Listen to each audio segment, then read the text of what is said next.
Ayan, hello po mga kapuso, nandito tayo ngayon sa media ko ng Binibining Marikit. Yes, Siyempre, ang bida... Binibining Marikit, Yes. Binibining Masikip. Ayan. Di ba? Hindi lang siya magandang dilag, kundi Binibining Marikit rin siya. This is the newest afternoon serye ni Miss Herlyn Budol. Tell us about it. Okay siya, kaya panoorin niyo. Okay siya, maganda siya. Siyempre, kami to eh. So, alam ka raw sabihin kung hindi maganda. Kasi binuhos po namin to ng buong puso namin, talagang ginawa namin pinaka-best pa. Kung napanood nyo po ang Magandang Dilag, maganda po siya. Pero dito po, this time, mas marami po ako natutunan sa Magandang Dilag na dito ko po din na-apply. Wow, Okay very lang deep. kumapit ako Opo. Can I say, I love your look. Grabe, very elegant, very classy. Wait lang. Anong pangalan mo, ma? Mods. Lins, magkano kayo? Syempre, nagpapasalamat nga po pala ako sa aking stylist, si Miss Aris Linsangan, and syempre, Miss Mods Monsang. Linsangan. Basta pare silang apelido, Linsangan. Ganda, no? Diba? Palakpakan mga tigtropa. Ayan, di ba? Ayan. So, after na naman natin siya ulit makikita. This time, Monday to Saturday, 2:30 after it's showtime. Yes. Ayan. Let's play a game muna para medyo muna. Kumalma. Diba? Kasi parang pahimatay na ako dahil sa pressure din. Kinakabahan ako sa mga questions, sa mga press. Don't Siyempre. be grabe. Alam kong just be you. Buti ka pa alam mo.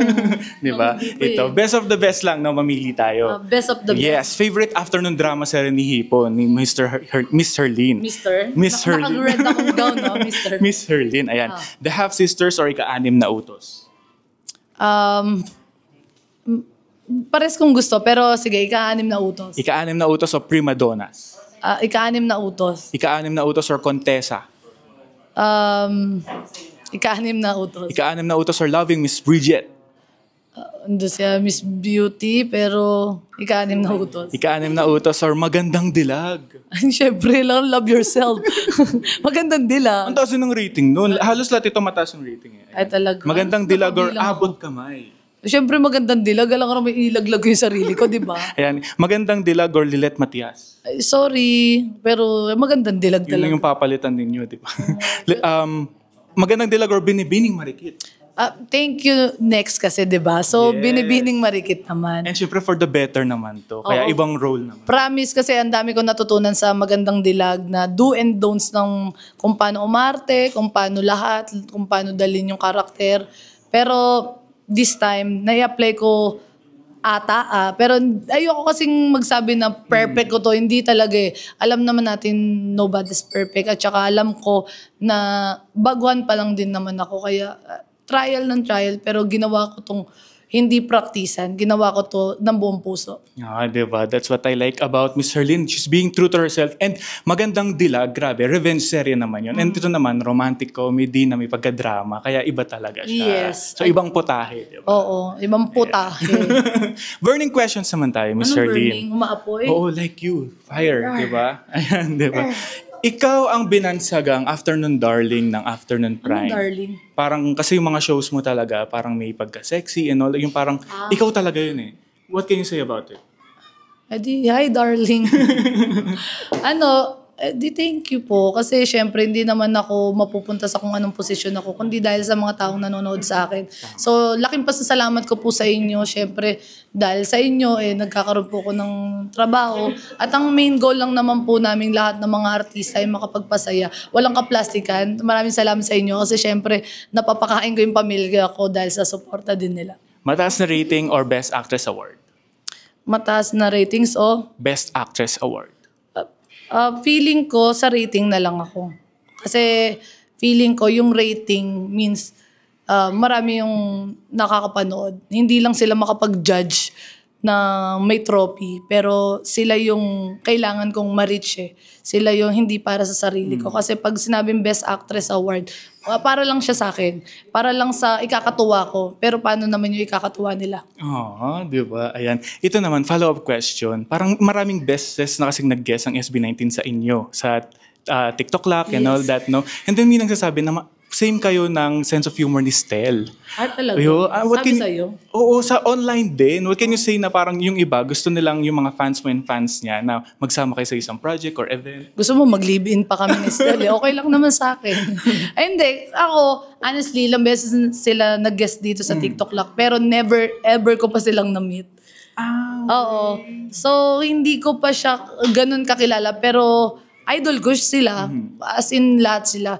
Naka-follow ako sa kanila. So, happy ako na may nakaka-recognize na meron kaming similarity ng atake ni Stella. Siguro yung pagkatao na lang din namin yun. Kasi hindi naman namin inaral siguro to.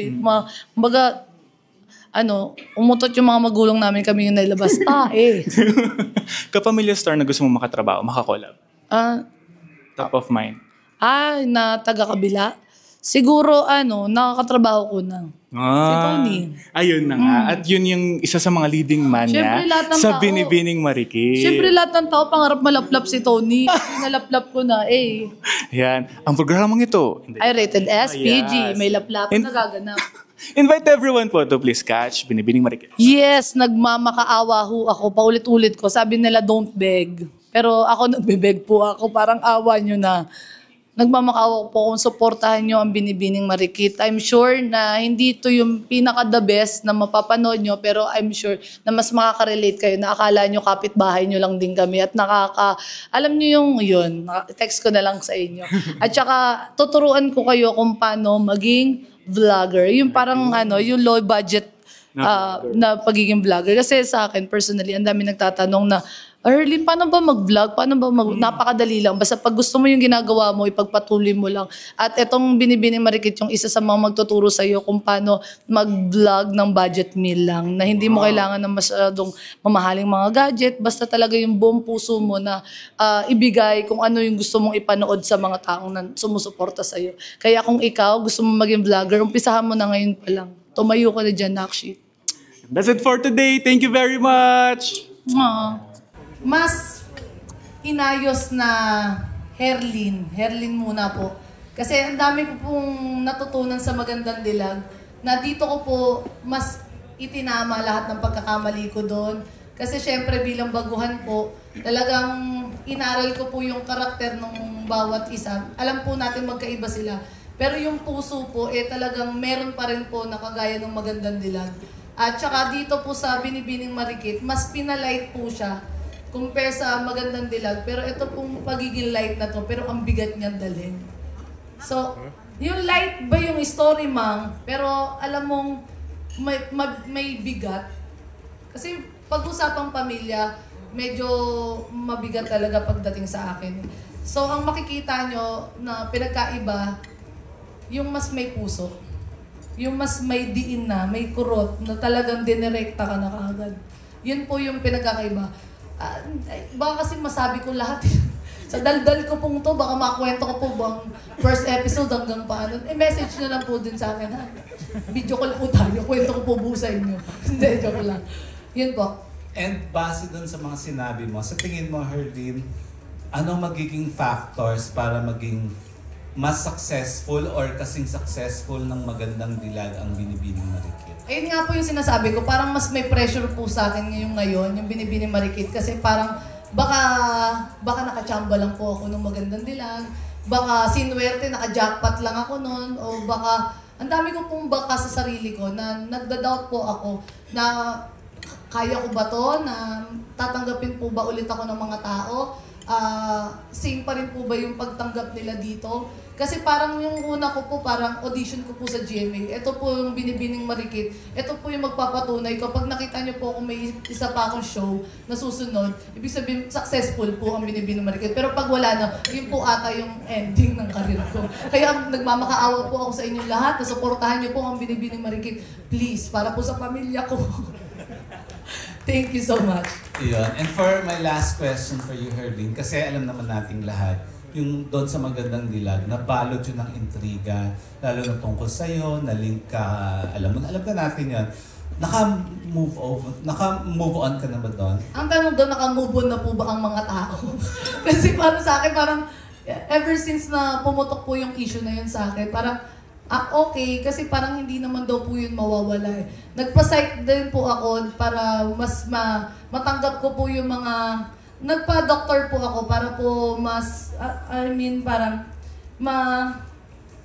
ma-process po siya ng maayos sa akin. Bakit po may mga ganong klase ng tao na kailangan kang hilahin pababa kapag alam nilang itinataas ka ng Panginoon. So, nagpa-psych meaning psychiatrist? Yes po, nagpa-help po ako sa doktor para po mas matanggap ko yung mga sinasabi sa akin ng mga tao. Kasi ma-overcome ko po lahat. Mabigat po na paratang sa akin. Kaya parang hindi ko po siya... mahirap po yung naging sitwasyon ko noon. At ang hirap po mag-move on sa ganong sitwasyon na alam naman po ng Panginoon kung ano yung tama at mali. So hindi ka pa nakaka-move on? Naka-move on na nga po ako. Totally? Oo. Okay. Pero ngayon dito sa... sorry. So dito sa Nagpatulong nga po ako. Ayun. Dito sa Binibining Marikit, hindi kaya maling ka ulit, lalo't dalawang gwapo ang mag-aagawan sa'yo? Wala na pong kainan na magaganap. Hindi kasi parang yun na rin naman yung pinupunta natin dito. Ba't di pa natin sabihin? Kasi dalawa silang napakagugwapo pag-aagawan ka. Papasok ko daw po kay Mamang. Hindi po. Kasi hindi mo po talaga may iwasan na ma-in love talaga sa ka-partner. Okay. Kaya parang ayoko po magsalita ng tapos. Pero ayoko din po maulit yung trauma na binigay po sa akin nung last co-actor ko. Na parang ang bigat na hindi ako naipagtanggol. So, na walang boses na nagsalita. Pero dito po sa Binibining Marikit, nakikita ko naman po sa kanilang dalawa na with or without issue, ipagtatanggol po nila ako. Dahil sobrang gentleman po nitong dalawang tao na to. At sobrang blessed ko po at sila po yung kapartner ko. Ayan. Thank you, Herlene. Thank and you so much po. congratulations sa inyong lahat. Maraming salamat po. Ang susunod naman na magtatanong, Miss Eka Abaya of GMA International. Hi po. Question ko po ay for Direct Joron. Ayan po. Fresh from the success of Shining Inheritance, na kayo rin po ang nag-direct, ano-ano po yung mga bagong aabangan naman dito sa Binibining Marikit? Parang point of view